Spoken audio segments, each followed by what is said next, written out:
Estão aqui brigando aqui, dizendo, o Márcio tá falando baixo, não tô ouvindo.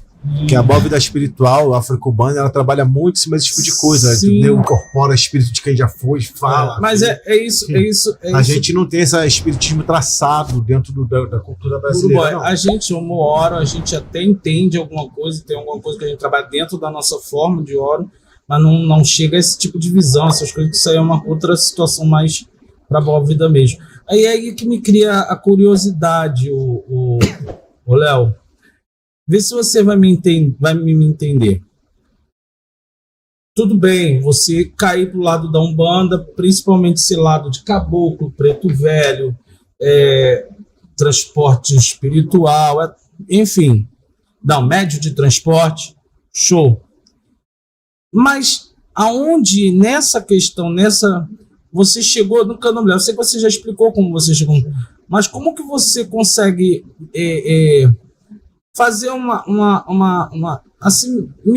assim, ter o Candomblé, como se todo o teu caminho foi muito voltado a esse lado de ver Egum, ver essas coisas. Tô fazendo uma tapa pra ver se sai. Às vezes engasga, porque eu quero falar uma palavra bonita, eu não sou tão assim igual você. Tu é, tão chato falando isso, tua barba. Respondendo a sua pergunta, o que acontece? Essas questões de pessoas que morreram, ou de eu sentir o peso de um lugar, isso sempre foi presente na minha vida. Sempre foi presente na minha vida. De eu ver, de eu sentir, sabe? De eu chegar para a pessoa, por que você não faz isso? Ou de pessoa, de eu estar andando na rua, a pessoa do nada parar e falar uma coisa para mim que tem sentido, e quando eu olhava para procurar a pessoa sumiu, sabe? E a questão do orixá é porque realmente eu precisava ter uma raiz, ter um alicerce. E o orixá na minha vida foi bom por causa disso. Por quê? Uma vez eu até brinquei com você no privado, que eu chamo ela carinhosamente, eu respondo naquela hora, eu não tenho medo da morte, eu chamo carinhosamente ela de minha senhora. Eu falo que eu sou o menino dos olhos dela, já até brinquei, né, com isso. Eu falo que eu sou escolhido. Porque assim, ela não me causa medo, pelo contrário. Quando eu lido com a morte, eu sinto um conforto muito grande. É até meio mórbido, né, falar isso. Só falta o cara iniciar e ver Oragu. Eu vou te falar, mas eu me sinto um conforto muito grande. Muito grande. Entendeu? E às vezes, tem certos momentos que, hoje em dia não tanto, mas antes eu achava que eu ficava meio maluco, porque eu estava andando em certas situações, né? Quanto mais na madrugada, eu escutava, aparecia pessoas e falava comigo, e eu parava e ficava conversando, eu escutava a voz, aquilo me pedindo, aquilo me indicando. Eu falei, pô, é muita coisa. Desculpa, quando deve ter dado uma equilibrada nesse descontrole, na parte do descontrole. Onde o orixá entra para equilibrar o ori, e a parte de Umbanda você trabalha essa questão mais incorporativa, não é isso? Porque a Umbanda foi meu pontapé inicial. Eu comecei a desenvolver na Umbanda. E mesmo sendo um homem feito de orixá, vou fazer 21 anos já, agora em setembro, eu continuo trazendo o meu povo de Umbanda. Seu Tranca-Rua de Imbaré me pega, o próprio Ciboadeiro da Campina me pega, sabe? O Seu Marinheiro, que para mim, é o meu mentor, é tudo, me pega. Então, assim, eu continuo tendo esse meu pé na Umbanda, que é algo que também eu nunca gostaria que saísse da minha vida. Entendi. Fazer uma pergunta aqui rapidinho, pode? Pode. Tá interligado? Está na 8, tem 19. Oi? Está na 8, tem 19. Vai lá, vai lá. Vamos que vamos. Não, vai lá, mete cor. Shelly pergunta, diante dessa experiência, Babá, me vem a pergunta, desistir encerrando a trajetória ou seguir enfrentando novos desafios? Seguir sempre. Seguir sempre. Então, puro. Vai lá, mete bronca. A experiência de quase morte, Leandro, ela te trouxe alguma espécie de nova faculdade mental? Ou, por exemplo, essa intuição, esse ver espíritos, ele veio diante disso? Foi algo que você percebeu depois de botar o pezinho do lado de lá? Veio a partir disso. Veio a partir disso. E em cada momento que isso foi se fortalecendo, se cristalizando em mim, tá? A minha mente foi abrindo a muitas coisas. Eu fui trazendo um processo evolutivo, pessoal, muito grande. E, de certo modo, por que não dizer, aprender a lidar com o ser humano, que é algo difícil. Difícil de verdade. Aí nessa odisseia, Leandro, espiritual, ter sido atropelado assim umas 3 vezes, coisa pouca, assim, só 3 vezes. Fora tomo de laje, caí de cabeça. Tomo de laje, caí de cabeça. Bom, já teve um pé lá, um pé cá. Osso de vidro. Ainda é médio de transporte, essas coisas. Nessa odisseia toda, nesse caminhar do seu espírito, não é? Eu queria saber de você, cara, se você tem alguma espécie de vantagem, previsão. Por exemplo, algo. Dizem, por exemplo, que os médicos que incorporavam o Dr. Flick sabiam a forma e a hora que iam morrer. Isso era dado a eles. Se alguma espécie de espírito, agrega espiritual, quer que seja, te falou coisas similares, parecidas, revelações de futuro, coisas do gênero. Não, ó. De vantajoso, para mim, não. Agora, uma coisa que eu tenho e que eu tive, tá? Essa revelação para mim, eu tô com 48 anos, né? E que com 50 anos a minha vida ia mudar a chave, em todos os sentidos. E eu hoje, com 48, eu já vejo isso começar a tomar forma. Em todos os campos, tá? Profissional, né? Uma ascensão profissional, pessoal, pela companheira que eu tenho hoje, né?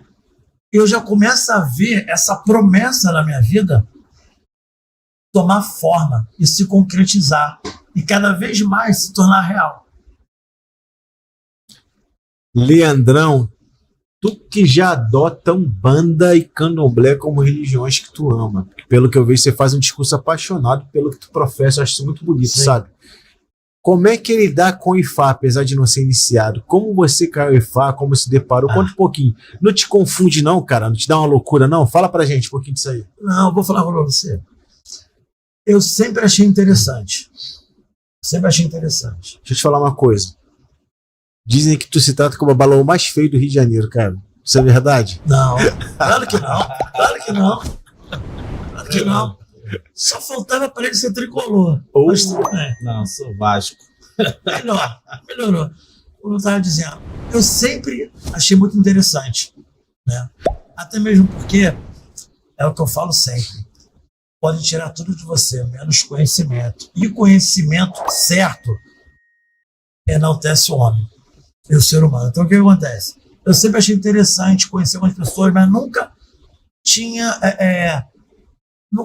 ido, nunca tinha tido um transporte. Uma oportunidade, uma conexão. Isso. Nunca foi linkado a Ifá. Isso. Por mais que você tivesse curiosidade. Isso. Aí o que acontece?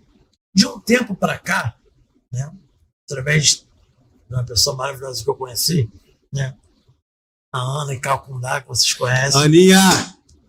Borurmas. Então o que acontece? Através dela, foi me apresentado, né, os segmentos de Ifá, aonde que eu posso dizer até popularmente, me apaixonei pela filosofia de Ifá. Por quê? Eu vou até fazer um resumo do que, nas minhas palavras, Ifá passa para mim. Que o Ifá, entre outras coisas, ele é importante para fazer o ser humano conhecer a sua essência. Porque quando o ser humano ele não sabe qual é a sua essência e quem ele é, quando na verdade ele não tem sua identidade, ele é um homem perdido e um homem pobre. Ou seja, Ifá te ajudou a se compreender um pouco mais. Com certeza. E ajudou você a entender isso tudo que tu passou. Muito. Como é que foi essa primeira consulta? Como é que foi o Pelé que aí pela primeira vez? Te surpreendeu? Fala um pouquinho, cara. Muito. Como eu vou falar para você, quando o primeiro jogo que eu fiz, as coisas que foram reveladas para mim, me tocou profundamente, porque foram questões, eu sou muito família, então foram questões que, para mim, por exemplo, sobre a minha avó, que é a minha maior felicidade e a minha tristeza, porque minha avó nunca me viu com a roupa branca ou desenvolvendo, infelizmente. Então isso trouxe para mim até mesmo a questão de eu entender a minha ancestralidade, sabe? E até mesmo o amor pela, como eu tinha dito agora, senhora. Tá? Então me trouxe muitas linhas atenuantes sobre quem eu sou. E de certa forma me surpreendeu, porque quando de um certo modo eu achava que eu entendia o Leandro por completo, eu via que eu não sabia nada. Eu via, me fez eu olhar para um espelho e perguntar para mim mesmo, quem é o Leandro? Então, passado o tempo, a Ana, Flávio, meu padrinho, passando o contato e a troca de ideias, de energias, porque nós somos por energia. Isso foi me abrindo a mente, foi me, como posso dizer, me amadurecendo para muitas coisas. Tanto é que antes da Ana aparecer na minha vida, eu estava disposto eu estava tão triste com as pessoas, não com o orixá, que eu estava disposto a abandonar. Não o meu amor para o meu pai Exu, não o meu amor para o meu pai Odé, não, sabe, mas a religião em si. Por ver cada vez mais a religião se acabando, e o pior, a passos largos, justamente pelos de dentro, não os de fora. Porque um tempo atrás a gente se preocupava com o evangelho que criticava a religião. E hoje em dia, infelizmente, o mal está dentro. É o câncer. A vaidade é um dos cânceres do candomblé.